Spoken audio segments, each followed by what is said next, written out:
नमस्कार। अरुणाचल समाचार में आपका स्वागत है। मैं हूं रैनोमी। आइए बुलेटिन में सबसे पहले देखते हैं मुख्य समाचार। रक्षा मंत्री राजनाथ सिंह ने आसियान के विदेश मंत्रियों की बैठक में कहा, आतंकवाद और कट्टरपंथ दुनिया की शांति और सुरक्षा के लिए सबसे बड़ा खतरा। साइबर खतरों की गंभीरता को उल्लेख करते हुए रक्षा मंत्री ने लोकतांत्रिक मूल्यों से प्रेरित बहुपक्षीय दृष्टिकोण की जरूरत पर दिया जोर।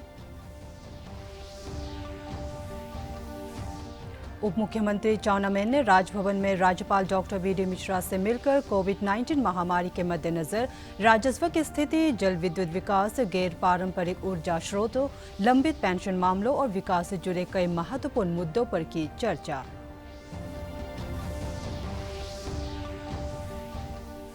जनजातीय मामलों के केंद्रीय मंत्री अर्जुन मुंडा ने संकल्प से सिद्धि मिशन वन धन का किया शुभारंभ। कहा, वोकल फॉर लोकल और आत्मनिर्भर भारत के तहत ट्राइफेड की यह योजना जनजातीय युवाओं को स्टार्टअप शुरू करने के लिए करेगी प्रोत्साहित।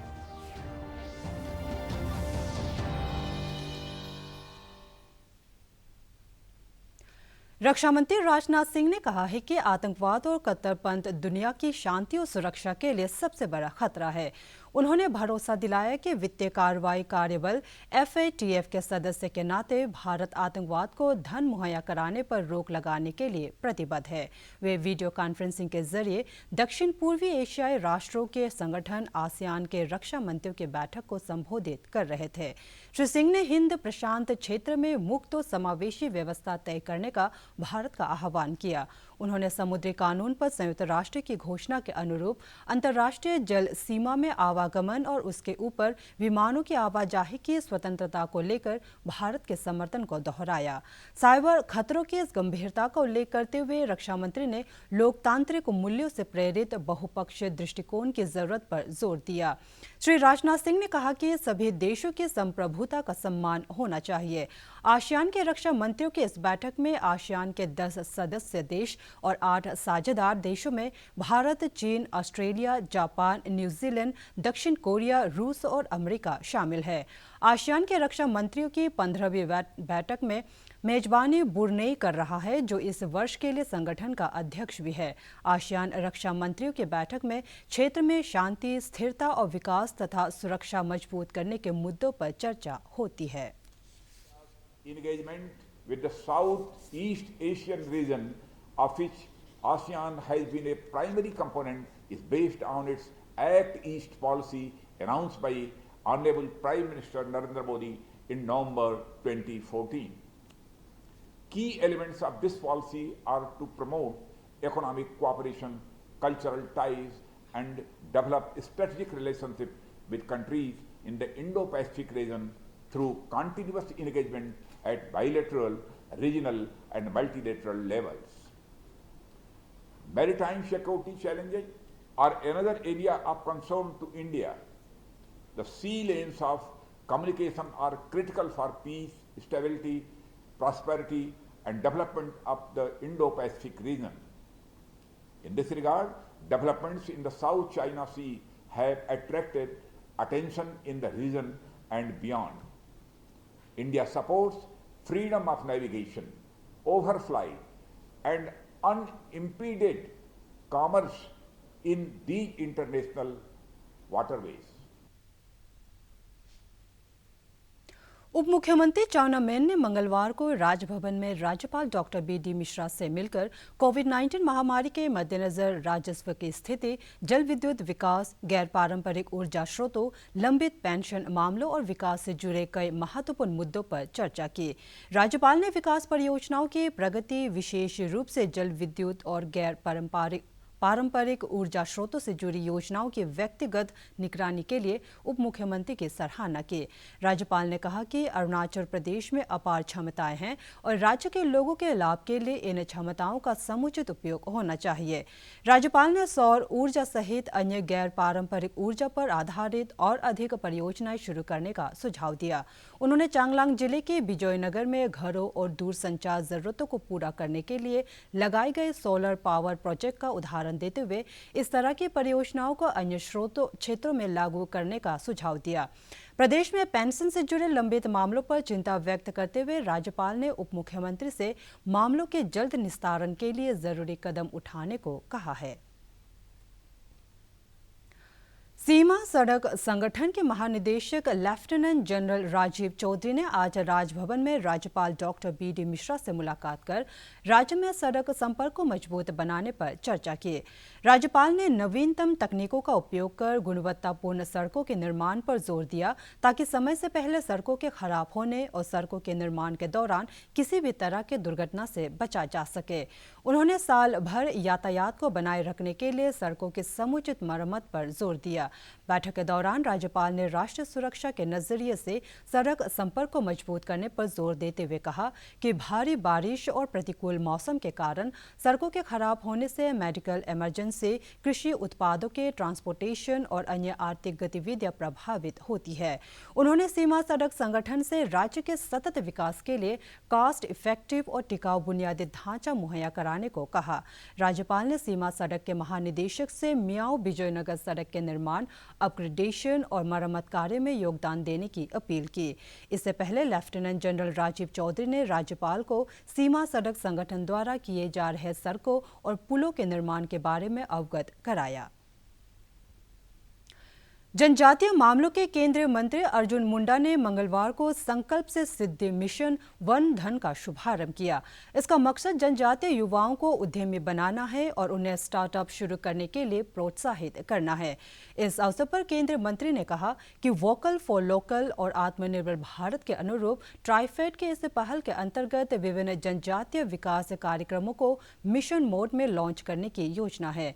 उन्होंने कहा कि इस मिशन के तहत 50,000 वन धन विकास केंद्र, 3,000 हाट बाजार, 600 गोदाम, 200 मिनी ट्राई फूड तथा ट्राइब्स इंडिया ब्रांड के लिए ई-कॉमर्स प्लेटफॉर्म की स्थापना का लक्ष्य रखा गया है।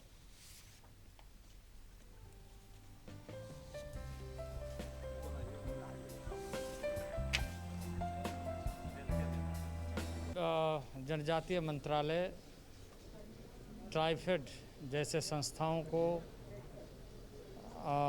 मदद देकर ये कोशिश कर रही है कि जनजातीय क्षेत्र और जनजातीय समाज के उन उत्पादों को बाजार लेकर के आए जिसमें बहुत ही अधिक लाभदायी भी है और उससे रोज़गार की नई संभावनाएं और रोज़गार अधिक से अधिक लोगों को प्राप्त हो सके।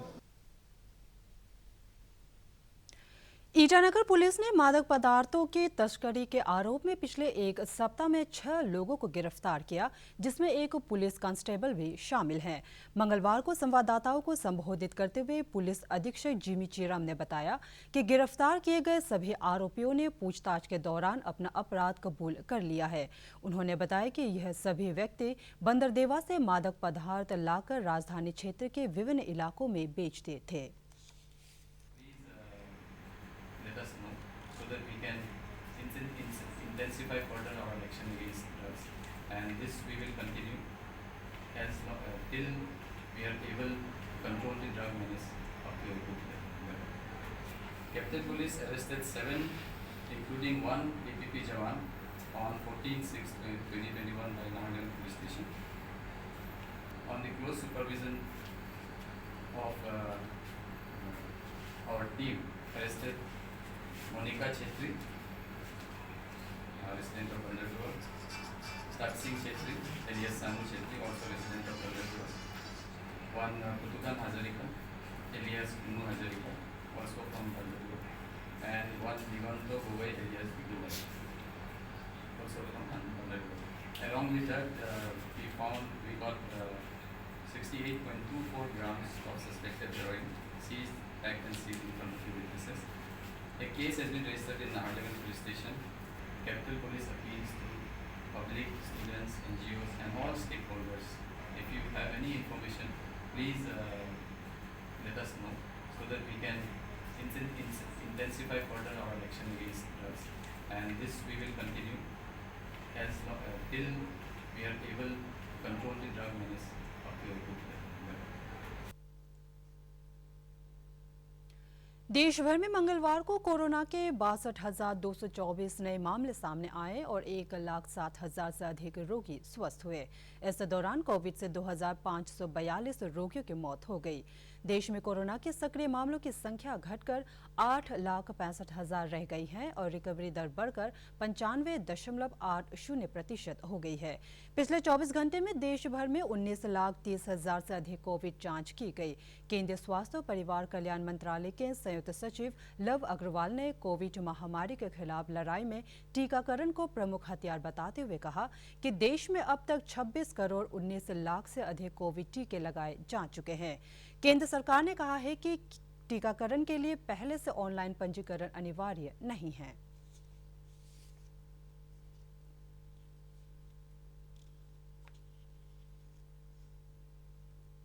कोविड अप्रोप्रिएट बिहेवियर यानी कि use of mask, physical distancing, respiratory hygiene and as well as environmental hygiene की जो सतह है वह साफ रहे, उस पर हमारा ध्यान रहे। वैक्सीनेशन एक बहुत बड़ा एडिशनल टूल हम लोग के साथ है, उसका इस्तेमाल करें। हमारी लड़ाई जन भागीदारी, जन आंदोलन से ही जीती जा सकती है। अरुणाचल प्रदेश में पिछले 24 घंटे में कोविड संक्रमण के 290 नए मामले सामने आए और 326 रोगी स्वस्थ हुए। राज्य में कोविड के सक्रिय मामलों की संख्या घटकर 2,849 रह गई है और रिकवरी दर बढ़कर 90.59% हो गई है। मंगलवार को कोविड से 4 रोगियों की मौत होने से राज्य में इस महामारी से मरने वालों की संख्या बढ़कर 155 हो गई है। पिछले 24 घंटे में कोरोना जांच के लिए राज्य भर से 5,380 सैंपल एकत्र किए गए। प्रदेश में दर्ज किए गए नए मामलों में सबसे अधिक ईटानगर राजधानी क्षेत्र से 53, वेस्ट कामेंग से 35, लोअर सुबनसिरी से 34, चांगलांग से 26, नामसाई से 20, पापुमपारे से 18, लोहित से 17, अपर सुबनसिरी से 14, तवांग से 13, ईस्ट सियांग से 11 और वेस्ट सियांग जिले से 10 मामले शामिल है। जबकि स्वस्थ हुए रोगियों में सबसे अधिक ईटानगर राजधानी क्षेत्र से 57, लोहित से 43, चांगलांग से 33, ईस्ट कामेंग से 29, अपर सुबनसिरी से 24, वेस्ट कामेंग और तवांग से 19, नामसाई से 16, लोअर दिबांग वैली से 15, पापुमपारे से 14 और ईस्ट सियांग जिले से 11 रोगी शामिल है। राज्य स्वास्थ्य सेवा निदेशालय के अनुसार प्रदेश में अब तक 4,33,008 कोविड टीके लगाए जा चुके हैं, जिसमें 18 से 44 आयु वर्ग के 80,662 लाभार्थी शामिल हैं। महिला पर्वतारोही तीने मीना ने दिबांग वैली और लोअर दिबांग वैली जिले की सुदूर गांव में कोविड जागरूकता अभियान चला रही है। इसके तहत उन्होंने हुनली, एतालिन, इचाई सहित कई गांव में लोगों को कोविड उचित व्यवहार के बारे में जागरूक किया और उनके बीच मास्क और हैंड सैनिटाइजर वितरित किया। ग्रामीणों ने तीने मीना के नेतृत्व में कोविड जागरूकता दल की सराहना करते हुए कहा है कि इससे इस महामारी के दौरान उनका मनोबल बढ़ा है। नाम श्रीमती पाबली मिखू है और मैं यहाँ का आशा फैसिलिटेटर हूँ। कोरोना का जो पेशेंट है उसको हम हेल्प करने के लिए हमें जो सामान चाहिए, जो किट चाहिए वो हमारे पास नहीं है, तो हमें वो मिलने से अच्छा था। मेरा नाम बिला मीना है। मैं यहाँ का अनिल सब सेंटर का नर्सिंग ऑफिसर हूँ। मैं मंथ को 75 टेस्ट हुआ, कोरोना टेस्ट। उस वहाँ पे 75 टेस्ट हुआ, उसमें एक पॉजिटिव आया है, उसका एसिम्प्टोमेटिक था। उसका अभी फिर रिपीट टेस्ट किया तो फिर नेगेटिव हुआ। 40 प्लस लोग का 36 आदमी लोग को मारा है। उसके बाद में 45 to 60 प्लस लोग को 78 आदमी लोग को मारा है। अभी फिलहाल नहीं मारा लोग तो 2-3 ही होता होगा। उसके बाद में जितना भी सब डिपार्टमेंट का सब लोग ने वैक्सीन मार लिया है। तो पीपीएफ किट नहीं अभी सिर्फ 5 है हम लोग का स्टॉक में, सिर्फ 5 है, तो हम लोग उसको यूज़ नहीं कर रहे हैं। अभी हम लोग जितना भी चेक कर रहे हैं बिना पीपीएफ किट का चेक कर रहे हैं, घर घर जाके टेस्ट कर रहे हैं। 5 को अगर हम लोग फिर यूज़ कर देता तो फिर वहाँ में आने नहीं मंगाने से फिर वो लोग नहीं देता, वहाँ पे भी स्टॉक में नहीं है बोला है तो नहीं दे रहा है। इसलिए बाद में अगर पॉजिटिव हो जाने से हम लोग मॉनिटरिंग करना।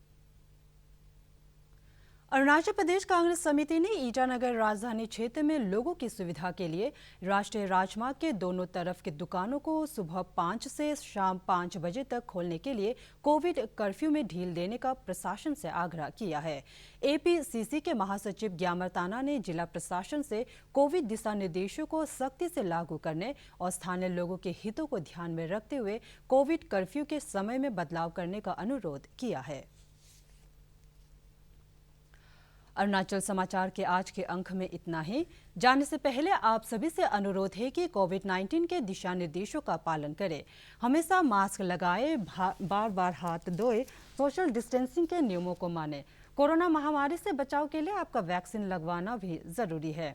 अगर आप वैक्सीन लगवाने के पात्र हैं तो जरूर लगवाएं। हम कल फिर हाजिर होंगे अरुणाचल और देश दुनिया की खबरों के साथ। चलते चलते आपको बता दें कि आप अरुणाचल समाचार हमारे YouTube channel DD news Arunachal पर भी देख सकते हैं। देखते रहिए अरुण प्रभा। नमस्कार।